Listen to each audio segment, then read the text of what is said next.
People like Peter Obi do not come in every generation. Like, that is it, my people. So, Dr. Katch Ononujo dropped another bombshell about 2027 election. According to him, he said it's going to be likely two horses race in 2027. That Atiku will definitely be supporting Peter Obi, and the Peter Obi will be contesting under PDP. So I want you guys to just listen and hear everything they discuss in this particular video. Please do well to subscribe for more updates, like the video, share it as well. I'd like to start with you, Dr. Ononujo. I believe you heard the introduction of that topic, talking about the PDP and the consideration of having Mr. Peter Obi return to the party. The PDP believes that Mr. Peter Obi stands a better chance if he returns to the party. What do you make of the whole situation right now? Well, it's a very good, it's a good chapter in the story, because it was inside the PDP that we started this crisis. We were in the party, and after Atiku and Co returned back from the APC, we zoned in 2019 the presidency to the north, and that's why nobody from the south competed alongside him and others, Tambuwal and Co in Port Harcourt and Atiku a March. I traveled to 34 states with him as a member of the Presidential Campaign Council. Now, our problem started when, after 8 years of Buhari enjoying the presidential pendulum that swung to the south-north, when he got to the turn for the south, for the pendulum to come back, Atiku Abubakar led some other people to say no, that their own personal ambition should be better and more important than the national calculus of North and South. And even in the APC, you had the same thing, and some people were promoting Ahmed Lawal. And this is a crisis. So we, out of anger, left the PDP, floated the youth movement, and when Peter Obi, after we had hunted him, agreed to serve as our leader, the Obedient movement was born. Now, the movement was principally a movement that insisted for inclusion of Nigeria's diversity in its governance. And then, now that they have asked us to come back, the PDP has now made good by zoning the presidencies to the south as a way to now solve that problem, which cost me and Doyin Ukukpe to start that movement. And then, yes, Peter has now started speaking to the PDP because they have done that vote. Whereas Mr. Atiku Abubakar has left the PDP and has gone to form the ADC with a lot of the APC's angry people who are members of the original CPC bloc. So they are now in the ADC. But a lot of the elders of the North who were in the PDP that supported Abubakar are now inside the PDP, like you say, Jerry Gana, Babangida Aliyu. All of them now are speaking to Peter Obi inside the PDP. So you also now have also the Buhari fundamentalists who are with Mr. El-Rufai. And Peter Obi is now speaking to all of them. And you will see a great coordination by President Obasanjo. Last weekend, we were all at Abeokuta, and he was trying to bring these four groups together. Of course, there are also some other people outside, but who Obasanjo has very good access to and grip to, like the Kwankwaso group. So we're talking to everybody. There is no group that will gain advantage. All right. At the end of the day, as Peter is talking to the different people, the uniting of the opposition is still the icing on the cake, because you can't just, as you've now explained, about Peter Obi getting 6 million votes plus. Atiku Abubakar with the PDP governors got 12 million votes plus. And if you add it all, that would be good. So now that the PDP are talking to him, he also speaks to the ADC. He also been seen going around the country with El-Rufai. And Obasanjo is talking to the other people. It makes sense. At the end of the day, no one group will get it all. All of them, my advice this morning, get ready. You will all come together into one canopy as your position. Because the important thing to do is, now that they have agreed that the pendulum stay in the south, is to unite the opposition. Once your opposition are united together, then you can now go to battle. If you go divided, it will not work. But the good thing is, a lot of the proportion of the northern elders, up to 90% of them, have agreed that it shall not stay in the south. So those who are holding out, it makes sense to be talking to them. In time, once they see the bulk of their support in 2023 are now saying, go to the south with Mr. Peter Obi, it's only a matter of time for them to also come in. And then Peter Obi, having time, more time than he had before, can now negotiate power with them. Because the last time when we said it is, we were only 8 months to election. So now we have more time to election, thanks that the APC started the campaigning very earlier, forcing everyone else to join them. So all right. What I'm trying to say is, what we're going to have is a full pack of all the 4 platforms which we have now identified coming together under P2B, then we will go to election. All right, That's Dr. what we'll Ononujo. Yeah, I'll come back to you. Let me come to you, Barrister or Baditon, at this time. Looking at the political space in Nigeria, now we have a third horse on the race, that's the ADC, and they are gaining momentum, serious momentum. If you look at these figures, the strongest figures in the ADC, I dare say ADC, because Peter Obi is still talking to the opposition, just like Dr. Ononujo just said. Atiku Abubakar is a strong politician. Peter Obi too is strong. Okay, at the last election, Atiku got 6.9 million votes. Peter Obi got 6.1. So these two men are strong. If you add that together, like I said before, that will give you about 13 million votes. But now it seems as though it has become almost impossible for them to work together because Atiku has his own ambition. And the obedient movement, the supporters of Peter Obi, are against him running on a joint ticket again with Atiku, saying, no, why should you do that? You should be able to stand on your own. My question is this, Barrister Obadito. Are you afraid that we might actually see a replay of what happened at the last election? Mind you, after that election, some supporters of Bola Ahmed Tinubu came out to thank Peter Obi, saying that, oh, thank you, that you actually helped us win this election. If you had not run on your own, perhaps we might not have won. So they were actually thanking Mr. Peter Obi for dividing the vote. So do you see this playing out again in 2027? No, I do not see it. You see, in politics, 2 plus 2 is not 4. In politics, you have to put in some strategy, deception, and a lot of sense. If you look at Obi, the fact that the PDP has said you are the best person, we have even decided we are going to pick candidate from the South. For somebody who is not matured in politics, will have jumped and go to PDP. But he's taking his time. He's also working with the Labour. At the same time, he has not left ADC. You have seen his meeting. And not only that, there are some things that is favorable to Obi. Number 1, Section 58 of the PDP's constitution agree that there are going to be shifts in what we call power rotation. And when the issue came up in 2023, Atiku refused because he has a deep pocket.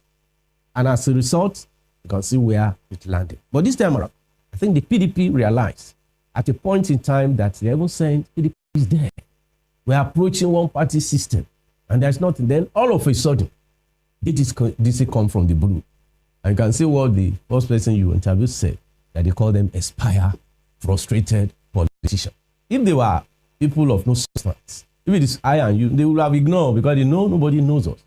Let me also tell you that even when Obi in 2023 was approaching the election, you know what they said? He has no structure. Absolutely. And they have forgotten that the president of France, Macron, has no structure. Emmanuel Macron. He mobilized and he surprised them. Even in Lagos, for the past 25 years, nobody dare look at the lion. He went to the lions then and he survived.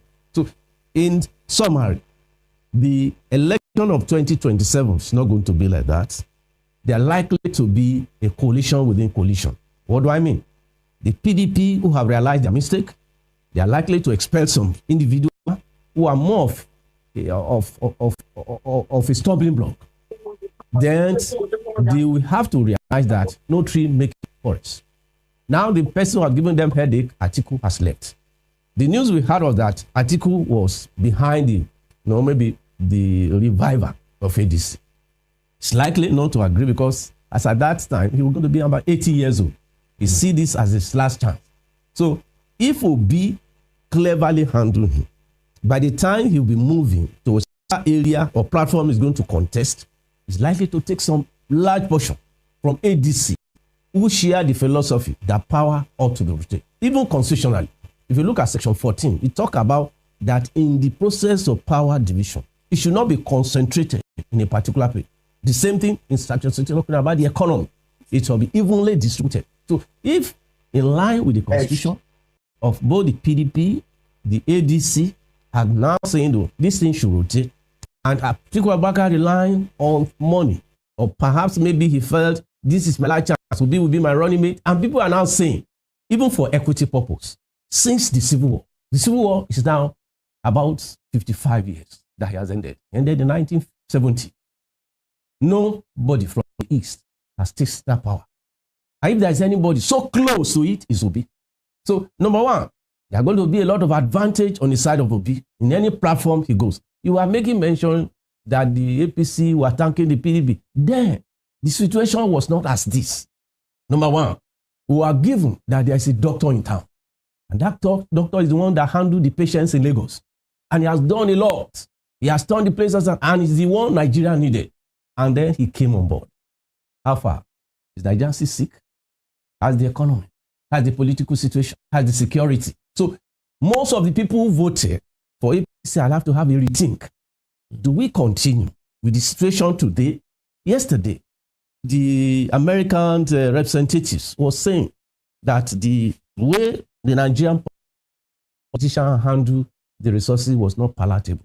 And that in midst of poverty, hardship, building government houses instead of building the people. Yeah, fiscal recklessness. Fiscal recklessness. So there are some people who are likely to look at the man who has been giving them some data and say, this is what he's done. I was reading just yesterday about Merkel, the former Chancellor of Germany. I looked at her performance for 18 years. Angela Merkel, right? Yes, sir. They were asking her, do you have house? She said, no. How do you handle your domestic? She said, I am a husband. How do you say we use washing machine? How about this one? She lives in a house. As German Chancellor. As a German Chancellor. Remember, the economy, I think, is maybe the best in the world. And if you look at their GDP, you can't compare with us. So when you look at that one, the world is a global village. And people are learning. Among these people who are going to election, can we find those who are prudent? Can we find those who can manage this economy and turn it around? Let's even leave Germany. Let's go to South Africa. The South Africa inflation rate is 4%. In Britain, it's 3%. Our own is about 27%. In fact, yesterday, people call it 32%. So, will this man who said, I have the indices, I have this, I have that, than those who reign or ruled by rhetorics? So, that's why I said the story in 23 is different. Because the people are hearts. They have been pushed to the wall. And they are likely to vote without looking at ethnic factor. Yeah, I see some who said, it's our brother. This one is not. But then, if we are going to get it right, if equity is going to be the thing, there must be a meeting of the mind among the three leading political parties. I was telling some people when people were rushing to APC, I said, assuming this is a room meant for 10 people. There's suddenly 100 people come there. They are going to be, why are you stepping on me? Who take this one? So expect some explosion. In where people have been migrating and that kind of thing. So don't think it's only PDP that's going to have a problem. The ADC will have its own. But in the midst of it, that's why I said 2 + 2 in politics, it's not 4. So this realignment, this reorganization, and those who put Nigerian interests first are likely to come together. So it's not going to be just come back to PDP. He's going to sit down, discuss with them, agree on what's to be done, where he's going to consider what he's going to do. So the game has just started. So nobody can write anybody off. So if you think ADC are just this one, wait and see. The PDP too that have written off, they said they have cancer. Cancer, people have discovered medicine for cancer. You either go through surgery or so many other medicine that can be used. So no one is over. And it is not over. Look at the Falcons football. The first half was 2-0. Many people have left and said, what a nation. And then another report has even reported. But see the coming back. So the game is on. But let's wait and see how they are going to apply strategy, scheme, and wisdom in arriving at the goal. All right. Coming back to you, Dr. Ononujo, let's take a look at the PDP right now. Apart from the PDP trying to woo Mr. Peter Obi, Yunus Atanko, the national coordinator of the Obedient Movement, has stated that about 6 other parties are also trying to woo Mr. Peter Obi, to be their flag bearer to join their party. The question is, how do you see this playing out? And another question, Dr. Katch, is the fact that PDP, some part of the PDP are also considering someone like former President Goodluck Ebele Jonathan. Some people believe he also stands a chance if he runs under the platform of the PDP. Do you have any insight into that? I can tell you straight away, those are dreams of some people from the north who are afraid of Peter Obi, whether he would do single term or not. He has stated at the weekend that his single term proposal is as solid and as believable by anybody and should be taken to the bank. So he has stated it at the weekend in the face of the distraction from Governor Soludo, who seems not to be running for governor of Anambra second time. He seems to want to run against Peter Obi for president. So that's the shadow candidate who's not in the race but want to be seen in the race. I want to tell you, as people have stated, as I told you earlier, a lot of bodies are coming to run with Peter Obi. But Peter Obi's main job right now is to find how to unite them. And that's why it is good that people, it is good that elder statesmen like Obasanjo have now stepped in and have now started trying to bring all those different groups to come together so that they can now sit and work with him. I want to say that don't worry yourself about these people who are coming. Just bear it in mind that all these different groups who are trying to approach Peter Obi, that what will happen is that Peter Obi is going to bring them together and then try to unify the opposition. That is where we're going to. I say it again. Different groups will be approaching Peter Obi. Peter Obi's job right now, as he's being currently assisted right now by President Obasanjo, is to bring all those groups together, because you only gain when you unify your position. So be it Atiku's people, be it the people of Kwankwaso, be it the people of Erufai and the Buhari fundamentalists, be it the people of the old supporters of Atiku in the PDP, who now are in the PDP and speaking to Peter Obi, and of course these different parties you're calling. The game is Peter Obi intends to unify them so that the opposition becomes one block before you go forward. So what I will advise all the people who think the acrobatics is come there and steal the structure, no. We built the obedient structure, so anybody who loves it should think about coming there to become part of it, and not coming there to now make his own platform, capture the obedient movement. It will not work. Because if you look at some of these people coming, were the people who called us saboteurs. Don't forget that. They called us names when we broke off the PDP to form the movement. So now that they like the movement, they should all stop, because most of them have personal ambition in their states. So they might think seizing the movement will now give them control to go home and seize. These are structure. So you're going to see people of structure coming from everywhere thinking they own the structure, and that is it.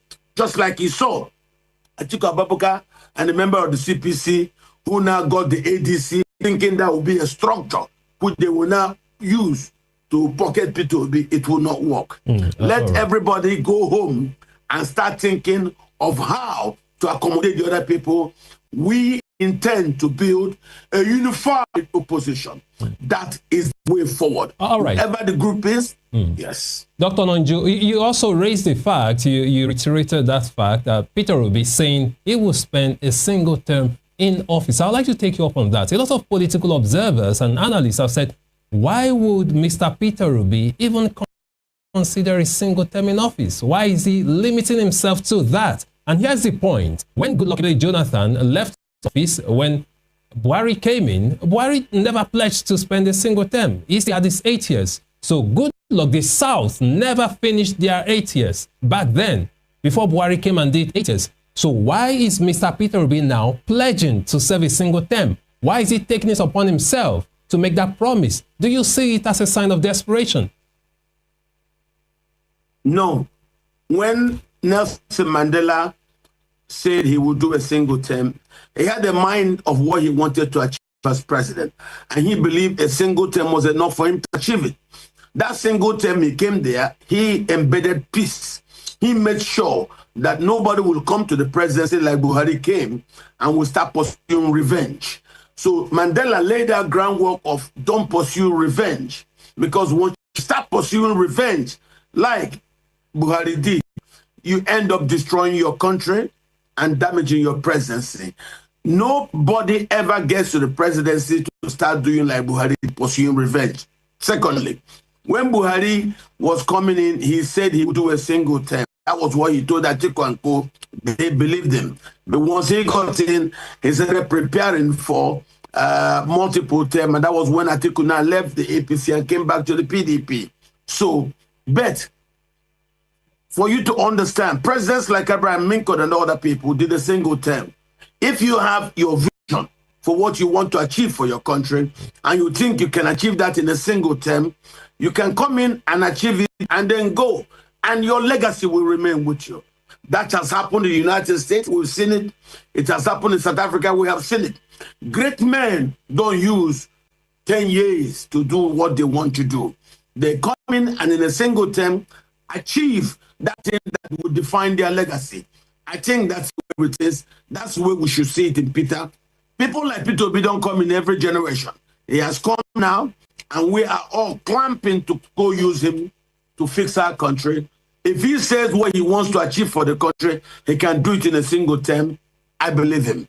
And that's what we're looking at. All right, Dr. Ononujo. I'll come back to you, Barrister Obadito. Like I just said before, the PDP, of course, they're in talks with several people, but majorly Mr. Peter Obi. And some factions in the PDP still believe someone like Goodluck Jonathan stands a chance with the party.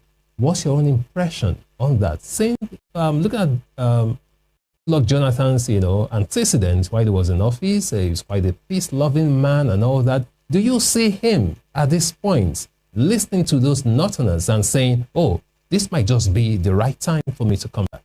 Let me take off from where Dr. Ononujo stopped. The issue of spending one term could be strategy and it could be possibility. For example, Bola Tinubu is spending one of the terms the South are entitled to. If we decide to go to the second term of 8 years, the North will be kicking. It's likely to have seen, the man is the way he sees things, not the way everybody. Yeah, but I gave an example of Jonathan, who never, finished the 8 years, and the Northerner came in. So then the issue of people winning Northern, there are people who have seen Obi coming, and they first frustrating by bringing in Jonathan. And Jonathan himself, he was privileged. He served when Yaradua died. He contested in 2011 and won. But then he didn't get it right, economically and politically. Even at a point in time, the wife was more in action than himself. So if he's coming in time like this, when the economy has nosedive, when the insecurity is all over, it's not likely to sail through. They just want to use it to divert attention. As a form of distraction. Yeah, distraction to be bringing. And even the wife of Jonathan said, "Don't come. We will go and campaign for APC than coming to your end." So if you look around the way things are going in Nigeria, we do more politicking than governance. People today They are not looking only at maybe this one has been the vice president, that one is the president. They are looking at how do we bring food to the table. If you look around, there was a time they were comparing, the remuneration, how much people were taking at a point in time, how they were able to sustain. Now, even the minimum wage 70,000 on a realistic level. Remember, it's not everybody that's working for government. Absolutely. How far can it take? In time like this, especially between May and August, used to be a period of harvest. When farmers do not have access to farm, how would they be able to harvest? And yet we are talking of insecurity. People are being slaughtered on a daily basis. People in their home, not because they fought, and yet we have people. And then when we look around, has there been country faces? Yeah, Mexico faced it. And they were able to sail through. Even Germany, at a point in time, they were able to sail through. So people are looking for solution to the present Nigerian crisis, which is insecurity and economy. And somebody made us to realize that one economy table, nothing you can do. Even politicking. If you are going for a campaign and they say they have bombed this place, they have sent this up, will you go? Mm-hmm. So these are some of those indices that's going to make people to look beyond Jonathan. Yeah, Jonathan, when he was there, he tried, but his own was not the best so far. You made mention of Buhari, that when Buhari came, he said, going to be this, I'm a man of all the people. We knew he eventually was the father of nepotism. The present government is being accused of nepotism. So will people allow nepotistic to continue? Should we not look for a square peg in the square hole so that's to turn things around? Let's look at Brazil. Brazil, at a point in time, things were so bad. And eventually somebody came on board and got it right. The economy was post. So it does not really matter. Let's leave Brazil. Let's go to Ghana. Now I say Nigeria must go. About 30 years ago, or even more, they said Nigeria must go. That was in 1970. When Sheikh Shagari came and said Ghana must go. Why are they going? Because they are better placed economically. Somebody sing the song. How shall we pray? A slave in our house. No, that's I think Bogo is way. So now people want to know what you are going to do. Not this time around, you are going to give us rhetoric. They want practical way of solving. And not just propaganda. No, not propaganda. We have Nigeria have arrived at that situation. So right. These are some of those things that are going to be on the table. So it's not just, even sometimes you'll be realize that by the time maybe the ADC, PDP, somebody will come from the blue because they want to use him as a spoiler. So these are some of the strategies. And remember about I told you maybe on this platform that said ADC is not going to be easy because at the point some of them they will wave EFCC card to them. You are there as governor, come and answer. Some will be arrested, and we have seen it in 2014 where they put DSS there and they were shooting and they were denied all right. of campaign. So a lot are still around. So we need people who have spine, people who have courage, people who knows where to do, who have known their onion and how to deliver it to the people. So the 2027 is very interesting. All right, Barrister Obadito. Let me come back to you, Dr. Ononujo, and this will be your final take. Dr. Ononujo, here's the point. Right now, we have three horses in the race. We have the PDP, we have the APC, number one, the incumbent. You have the PDP that's trying to revive. We have the LP, we have the Labour Party. Let's not wish you a Labour Party because Mr. Peter Obi is still there. Then we have the ADC. But hypothetically speaking, Dr. Ononujo, if the ADC succeeds in putting forward Atiku as their flag bearer for 2027, and the PDP succeeds in getting Peter Obi to represent them. So now again in 2027, we'll be having Bola Ahmed Tinubu from the APC, Atiku Abubakar, ADC, hypothetically speaking, and PDP, Mr. Peter Obi. Dr. Katch, don't you see a replay of 2023 happening again in 2027? No, you're wrong. You're likely to have a two-horse race. Anyway you see it. Right now, what you have is Peter Obi and President Tinubu. That's all you have. The people who Atiku claim disappointed him that they will follow him to ADC, but refuse to follow him, stay back in the PDP. He cannot go nowhere. He doesn't have that capacity to, galvanize the young people who are now the people insisting on inclusion. He doesn't have any a movement like the Obedient movement. Now he can build one at 80 years old. He doesn't know that politics of reaching out to people. No, Atiku's politics is using money to buy delegates. Those things don't work. Please don't be putting him in the calculation. The reason why Peter is talking to him is, once a lady had opened up to you, don't close that channel. Keep talking to her, talking until she say, okay, what if I say yes? Would you give me this game? Then you negotiate power with him. Me lessons. But now that he has seen that all those people who supported him before in 2023 have left him, they are now in the PDP. They are talking to Peter Obi. Even in the ADC coalition, Mr. El-Rufai is talking to Peter Obi. Mark has made it open. He wants Peter Obi. A lot of them in the ADC want Peter Obi. That Atiku has that personal emotion. It doesn't mean nothing. He's a human being. We'll take him along. We'll talk to him. When he sees everything has collapsed, he will come around. And don't forget, Atiku gained inclusion in Nigeria. He became a Nigerian in 1961. And since then has gained strong inclusion. That's what necessitated his rights to becoming a vice president. So he knows it is important to pay back and allow the indigenous Nigerian people. So Dr. Katch, now Dr. that they Katch, want to fix their country. sorry to cut in. Sorry to cut in because of time. Do you see a possibility of an Atiku Abubakar eventually supporting Peter Obi? Do you see that possibility anywhere in the line? That is true. That is.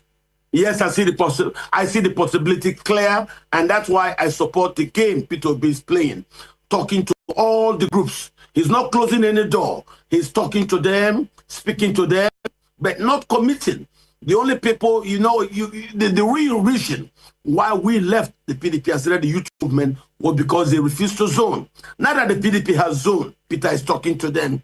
And a lot of the elders who supported Atiku then in PDP are still in PDP talking to Peter Obi. So once Atiku says that he's alone, he will come back in. Except he's complaining now that the paper he didn't sign, they said, no, you signed it. That the resignation letter, you signed it, you've resigned. So stay out. With time, when he says that he's alone, I think there can be a first mending strategy to carry him along, carry everybody along. What I'm telling you is, now you've seen about 4 or 5 platforms of opposition. You bring them together. When Peter unifies your position, then he will have a proper group that's united with him. But with some people perching on one gang, with the El-Rufai them and the fundamentalists, with you have another gang, the PDP itself, with the elders who supported Atiku, but now in the PDP, agreeing to zone to the south. Of course, Atiku himself in ADC, with the CPC, angry people who left Tinubu to now enter the ADC. That's what the ADC is. So it is not big enough to form a political party or a stable thing. What Peter did is not what anybody can just do. Atiku can't do that. He doesn't have the strength to start traveling to states to try to meet people, wake up 4 o'clock in the morning, right. 5 you're flying, by 6 you're there. So I think now that we have a platform that's been built that supports Peter Obi, an organic platform, people by the youth. All right, Dr. Ononujo. Yeah. Nobody can recreate this. Thank you so much. Welcome to Chamrasi News TV.